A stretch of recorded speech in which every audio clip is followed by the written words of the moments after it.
Bonjour à tous les taureaux, lune en taureau, ascendant taureau, bienvenue sur votre horoscope du mois de novembre.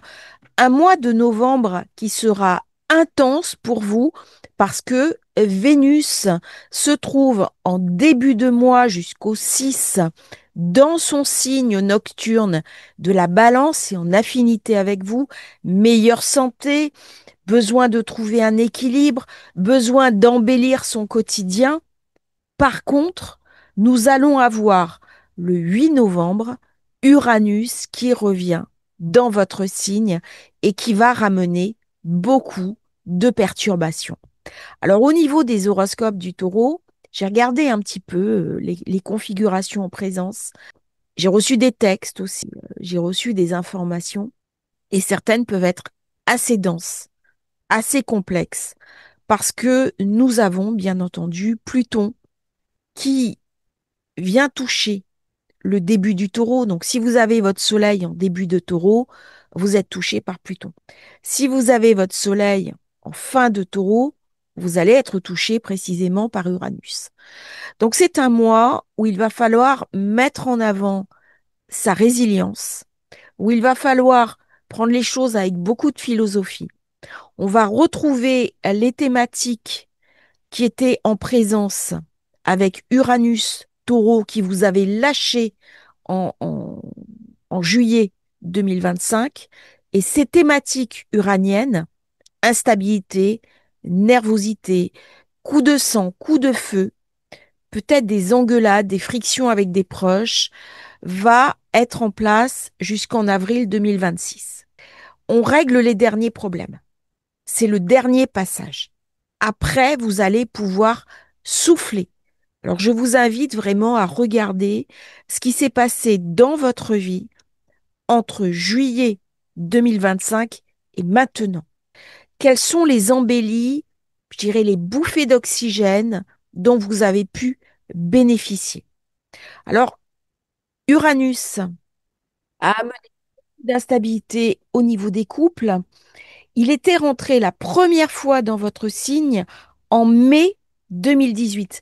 Regardez ce qu'était votre vie avant cette période. Regardez aussi ce que vous avez vécu entre 2018 et maintenant. Alors, je sais, c'est une période assez intense où nous avons eu aussi le Covid, où il y a eu beaucoup de tensions et le taureau a vraiment été impacté par ce passage. Vous allez pouvoir souffler dans pas longtemps. Gardez le moral, c'est très important. C'est vrai que j'ai reçu beaucoup de messages de votre part et je vous envoie vraiment toute ma bienveillance. Vénus en zone 6, elle amène quand même de la chance. Elle fait un beau quinconce Saturne, Neptune. C'est le moment de faire des projets. C'est le moment de lancer une nouvelle vision, d'apprendre des nouvelles choses. Gardez confiance. Dans la 6, elle vient atténuer les problèmes du quotidien. Elle vient amener de la douceur. Peut-être que vous avez un ami ou une amie qui vous aide. Peut-être que vous pouvez trouver du soutien autour de vous par votre travail, par la qualité de votre travail, par la qualité des gens qui vous entourent. Elle vient aussi améliorer la santé. Profitez-en pour lancer un nouveau projet, pour vaincre une addiction, pour améliorer les relations au niveau de votre travail ou peut-être adopter un animal de compagnie. Après le 6, elle va quitter ce secteur. Je vous invite à vous abonner à la chaîne. C'est très important pour nous soutenir. Il y a beaucoup de personnes qui regardent les vidéos qui ne s'abonnent pas. N'hésitez pas à nous rejoindre. Vous trouverez un panel de vidéos différentes sur différents sujets, mais c'est important aussi pour nous aider et me motiver à faire de plus en plus d'informations parce que c'est quand même un certain travail de faire les vidéos du mois. Je vous remercie, je ferme la parenthèse. Début de mois. Nous avons le soleil qui se trouve opposé à votre signe. Ça ramène là aussi de la tension, ça ramène un petit peu de friction, mais ça me donne peut-être la possibilité de faire une jolie rencontre, de stabiliser mon couple, peut-être de trouver un partenariat monter une association, créer une affaire, signer un achat important avec Vénus dans la 6, pourquoi pas une relation qui va venir de mon travail. Il y a donc des opportunités, d'autant que pendant tout le mois de novembre, nous avons ce magnifique trigone Jupiter-Saturne qui articule la maison 11, les projets, la maison 3, la communication. C'est peut-être le moment de lancer un projet sur les réseaux sociaux, suivre un nouvel enseignement, se former, transmettre, mieux communiquer, s'ouvrir à son entourage, accepter le partage, peut-être profiter des derniers jours de l'automne pour partir en week-end, même à moindre frais. Ça va être important de trouver des zones épanouissantes pour vous durant tout le mois de novembre. Alors, nous avons quand même, pendant le début du mois de novembre, ce carré Vénus-Jupiter. Ça peut m'amener des dépenses imprévues. Alors, si on part en week-end, tout est merveilleux. Par contre, il peut y avoir des dépenses de santé ou des dépenses que je ne pourrai pas contrôler et ça peut me mettre de mauvaise humeur. J'ai des problèmes de voiture avec Uranus qui arrive, j'ai des problèmes du quotidien, j'ai des dépenses de santé qui n'étaient pas prévues et ça vient un petit peu mettre de la friction sur mon propre budget. Par contre, ça peut amener aussi des gains inattendus, des opportunités de monter un business avec des soutiens d'alliés qui vont venir m'aider. Nous avons Chiron qui est toujours dans votre secteur 12. C'est une invitation à guérir. C'est une invitation aussi à se libérer d'addiction. C'est une invitation à regarder ses ombres, peut-être faire un travail sur les mémoires transgénérationnelles, sur des constellations familiales, sur regarder des secrets de famille qui vont peut-être nous être révélés. C'est une période assez intense et intéressante pour vous en tant que taureau, avec Vénus qui amène toujours cette protection. Nous sommes le 4 novembre. Mars arrive dans votre secteur 8. C'est la fin des tensions de couple. Donc, si précédemment il y a eu de l'insatisfaction, des conflits, de la difficulté à partager, alors que ce soit association, partenaire, ben là, vous allez pouvoir un petit peu souffler. Mars dans le Sagittaire, ça ramène par contre beaucoup d'intensité au niveau financier. Donc là, il est possible qu'il y ait des charges à payer, des rappels de charges, des rappels d'impôts, des choses qui viennent un petit peu vous contrarier, hein. Ça met l'accent bien sûr sur les ressources. Par contre, dans cette période, euh, ça amène de la friction. Ça peut amener aussi, avec Uranus qui s'apprête à rentrer dans votre signe, un héritage, une donation, un coup de chance financier auquel vous ne vous attendiez pas. Donc attention, vous allez vous décider vite sur des transactions financières. Il y a une énergie très puissante, mais elle va s'exprimer de manière un petit peu erratique. Très intéressant. Nous aurons Mars, Trigone, Pluton qui vient activer votre secteur 10. C'est tout ce qui est professionnel, tout ce qui est statut, élévation, ambition, avec ce bel aspect à Uranus, peut-être une promotion, peut-être une reconversion, peut-être passer un bilan de compétences. On passe maintenant à la pleine lune taureau qui se déroule, bien entendu, dans votre signe et qui met l'accent sur le taureau pour tout le mois. Là, je suis dans la pleine lune du taureau. Ici, nous avons Vénus le lendemain qui va passer en scorpion, qui va activer bien sûr le secteur 7. Si vous avez eu des tensions au niveau du couple à cause de Mars, eh bien c'est le moment de rectifier, c'est le moment de trouver du soutien, c'est le moment de trouver de l'aide. Il y a quelque chose là qui se décante, quelque chose de positif. Parce que le 8, attention, j'ai Uranus qui revient. Uranus qui s'oppose à Mars et qui va faire une configuration à Mercure qui va amener beaucoup d'instabilité pour vous, Taureau. Donc c'est le moment, avec cette pleine lune, de regarder ce qui se passe dans cette vie et de prendre des belles énergies. Donc on récolte ce qu'on a semé il y a 6 mois à la nouvelle lune du Taureau. Est-ce que c'est une nouvelle identité? Est-ce que c'est une nouvelle perception de soi? Est-ce que c'est une nouvelle présentation? Est-ce que c'est un nouveau look? Tout ça, c'est mis en valeur durant cette pleine lune du Taureau. Ça va me parler bien sûr de carrière, de foyer. Ça va me parler, il y a quelque chose qui va culminer, pardon, au niveau du couple. On peut s'associer, on peut créer une entreprise, on peut créer une nouvelle activité, on peut aussi décider de se mettre en couple ou mettre un terme à la relation si on ne s'entend plus avec l'autre. Il y a vraiment quelque chose là de très positif pour nettoyer.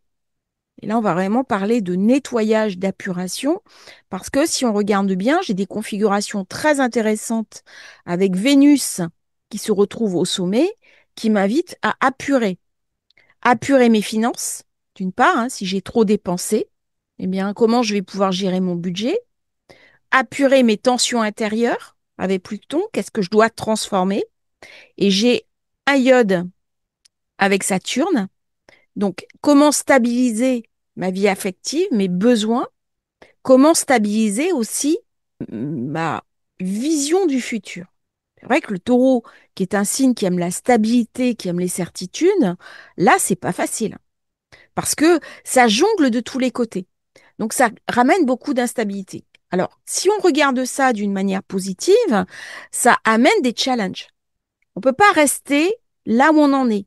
Il faut qu'on rentre dans une dynamique nouvelle qui va s'activer tout au long du mois de novembre. Et chaque fois qu'on a une opposition, d'ailleurs, Uranus, euh, Soleil, alors c'est valable pour les scorpions, mais c'est valable aussi pour le taureau. Ça ramène beaucoup d'instabilité émotionnelle, mais la capacité à se saisir de nouveaux domaines dans sa vie.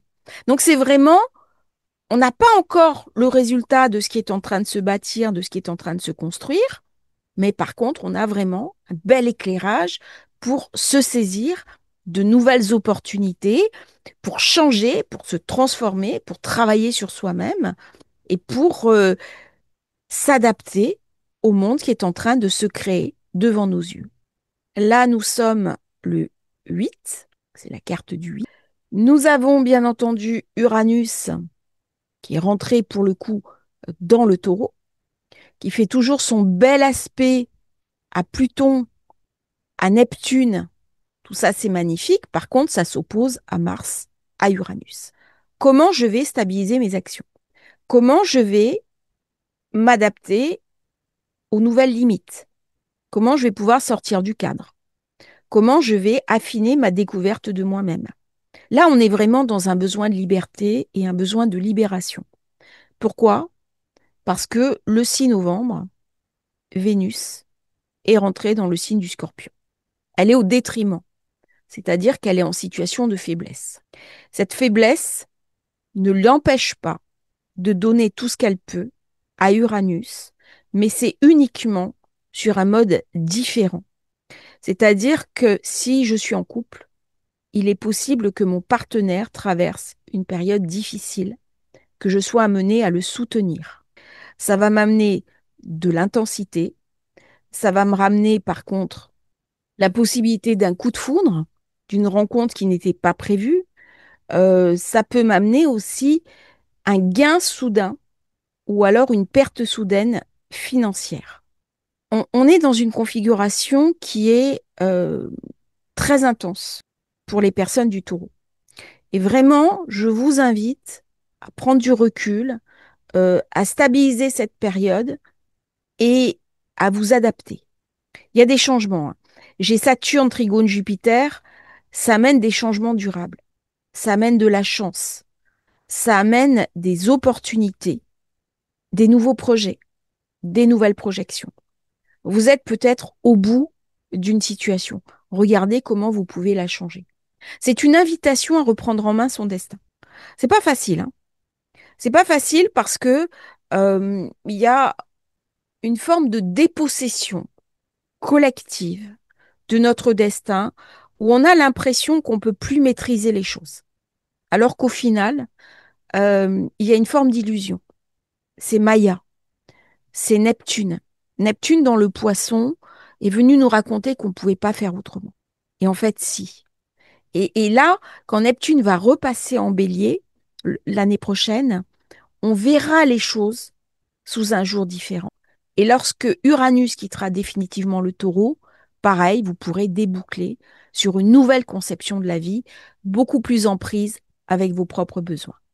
Ce sont des dates très intenses. C'est-à-dire que le 4, j'ai Mars, Sagittaire. Le 5, pleine lune du taureau. Le 6, Vénus qui passe en Scorpion. Le 8, Uranus qui revient chez vous. Le 9, Mercure rétrograde. Autant dire que tous ces jours-là, beaucoup d'intensité pour vous, taureau. Ça peut amener de la fatigue. Ça peut amener de la nervosité, on ne se sent pas bien, on a du mal à dormir, on est instable émotionnellement. Donc, faites des méditations, relaxez-vous, allez vous promener en forêt, tisez votre baignoire si vous en avez une, prenez des douches régulières pour intégrer différemment les énergies. 11 novembre, j'ai Mercure qui devient rétrograde, le 9. Jupiter, rétro, le 11. Ça va me parler d'introspection. Dans votre secteur 3, qui est la communication, l'apprentissage, retour sur ses idées passées. On peut reprendre des études, écrire, faire un voyage spirituel, soutenir un frère, une sœur, vendre quelque chose, faire un petit voyage pour aller sur un haut lieu énergétique. Avec Mercure qui est rétrograde dans votre secteur des finances, on voit bien qu'il y a quelque chose qui se tend. On va repenser son budget, on va apurer ses dettes. Certains taureaux peuvent avoir une forme de friction financière. J'ai Mercure du 11 au 13 novembre qui est conjoint à Mars. Ça m'amène des révélations intenses. C'est-à-dire que si j'ai eu des dettes, eh bien là, je vais me faire rattraper. Il peut y avoir des problèmes de découvert autorisé. Il peut y avoir aussi des mauvais investissements. Faites attention au mois de novembre à la fonction financière. Alors, non seulement vous, mais aussi à la fin du mois, à cause d'Uranus, on parle vraiment d'une grosse tension financière, beaucoup, beaucoup de volatilité sur les places, que ce soit les cryptos, que ce soit les actions, que ce soit des petits investissements. Il y a des personnes qui ont des bas de laine, qui viennent des grands-parents, qui viennent des arrière-grands-parents. 19 novembre, j'ai Mercure qui revient dans le Scorpion. Ça met l'accent, bien sûr, sur le couple, les échanges dans le couple. Attention aux mots violents qu'on peut prononcer avec l'autre. Surtout que Mercure a été gorgé des énergies de Mars. Attention à la colère. Attention à l'irritabilité avec vos partenaires, avec votre couple, voire même avec vous-même. On peut s'en vouloir dans cette période. Attention aux actes de sabotage. Nous avons un magnifique trigone Soleil, Jupiter, Saturne, un très beau trigone d'eau qui va ouvrir des perspectives de chance, enfin, de prospérité. Ça peut bénéficier à votre partenaire. Il peut y avoir un voyage en couple. Il peut y avoir un gain financier soudain venu des autres. Grands-parents qui vous fait un petit chèque, une petite gratification. Et tout ce qui est zone 4 sera favorisé. Donc le foyer. Donc il est possible que je reçoive un petit peu avant la nouvelle lune une bonne nouvelle concernant une négociation, concernant un nouveau travail, concernant un recrutement. J'ai envoyé un CV et je suis pris contre toute attente. Le jour de la pleine lune, de la nouvelle lune, pardon, j'ai Mercure qui sera quasi mis dans le Soleil et elle va se faire, bien entendu, dans le signe en face de vous du Scorpion. Ça veut dire que quelque chose m'est montré de ma confrontation à l'autre, de ma relation à l'autre, de la manière aussi dont les autres me perçoivent. Ça vient me parler de ma confiance en moi. C'est un nouveau cycle sérieux d'engagement où je peux me mettre en couple avec quelqu'un, où je peux trouver une relation durable, où je peux m'investir, louer une maison en commun, cohabiter. Je peux également avoir un projet de faire un enfant ou de fonder une famille. Par contre, attention, parce que j'ai la lune noire qui est au milieu et cette nouvelle lune se fait en tension avec Uranus dans votre zone 1. Ça veut dire qu'il va falloir que je m'adapte aux nouvelles perspectives, que je change mon matriciel, ou alors qu'il y a une forme de tension avec l'autre pour arriver à ce que je désire mettre en place.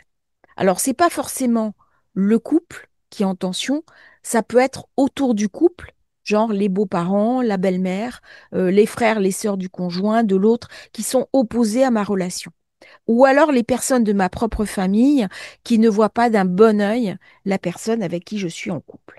Par contre, ce grand trigone me permet de mieux communiquer, de faire des projets d'avenir et de me repositionner dans mes associations, dans mes partenariats. C'est une période qui va être très intéressante où il y a des nouvelles portes qui s'ouvrent. On va souffler un petit peu, que vous voyez toute cette accumulation face de vous, mis à part Mars qui est en Sagittaire, tout le reste, on est dans le Scorpion. Donc ça fait un gros paquet face à votre soleil de naissance, votre ascendant ou votre lune. Pour peu que ça se passe à la fin du taureau, troisième décan. Là, il y a vraiment un spot.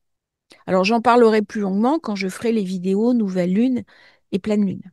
Bien entendu, hein, c'est toujours en complément. Mais ça va être pour vous une période où l'on est invité à se repositionner. Il y a quelque chose qui doit changer de toute façon. Il y a quelque chose qui est arrivé à échéance. Parce qu'au moment où Uranus va redevenir direct, là, il va emporter un nouveau dynamisme. Alors, pour les personnes qui ont Uranus fin de taureau, autant dire que ça va ramener beaucoup d'énergie, hein, beaucoup de puissance. Hein. Il y a quelque chose une nouvelle dynamique qui se met en place. Hein. Pareil, si vous avez le soleil, la lune, l'ascendant ici, il y a un changement de cap dans votre vie. C'est pas uniquement la conception de la vie qui change, c'est un changement d'orientation. Et la dernière carte, c'est celle du 28. Deux dates importantes. 28, j'ai Saturne qui redevient direct. Et le 29, donc le lendemain, j'ai Mercure qui redevient direct. Donc la confrontation des deux va ramener beaucoup d'événements collectifs. Et vous voyez un petit peu comment ça rentre en synergie avec Uranus. Donc il est possible dans cette période qu'on ait des pannes électriques, des pannes d'informatique, des pannes de téléphone, le câble qui marche plus, des pannes de voiture. Alors, je suis désolée, c'est pas drôle, mais des retards. On attend son train ou son métro ou son bus, il n'arrive pas. Bon, il faudra un petit peu de philosophie pour tout le monde, mais au niveau collectif, ça va ramener pas mal d'intensité. Et les personnes taureaux peuvent se mettre en colère, parce que là, il peut y avoir de l'insatisfaction à la fin du mois. Heureusement, on a Vénus qui ramène de la puissance, c'est-à-dire Vénus, quand elle s'oppose au Soleil, elle ramène quand même une forme de protection et du soutien, de l'aide et de l'accompagnement. Alors ça, c'est la date du 28. Donc, un mois très intéressant qui va être intense, qui pointe vraiment sur votre signe. On a le cerf-volant ici, là. Donc, ça ramène beaucoup, beaucoup d'énergie sur le taureau. Ça active le secteur 7 de manière importante. Et nous avons aussi le 23, Soleil qui passe en Sagittaire. Soleil en Sagittaire, j'ai oublié d'en parler, eh ben, ça met l'accent sur vos finances. Donc à la fin du mois, vous voyez, c'est vraiment focus sur les finances. Donc c'est important d'apurer le financier en début de mois, parce qu'à la fin du mois, je vais avoir soit des rentrées d'argent, soit des dépenses à faire pour ma propre situation. Alors, dans cette période, à la fin du mois, on peut rencontrer quelqu'un. On peut avoir une aventure intense, plutôt érotique. Mais comme la maison 7 est très bien positionnée, c'est une aventure d'un soir, et puis se met en place une relation, et très rapidement, on passe à des projets plus sérieux. Alors, c'est vrai que Neptune et Saturne qui ont dégagé de la zone 12, ça vous amène quand même une bouffée d'air, une bouffée d'oxygène, même si Pluton est toujours en train de stresser votre signe. Je vous remercie, Taureau, d'avoir suivi cette vidéo. J'espère qu'elle vous aura intéressé. N'oubliez pas de vous abonner à la chaîne, c'est très important pour nous soutenir. À bientôt pour un nouveau partage sur Astrologie facile. Merci à tous.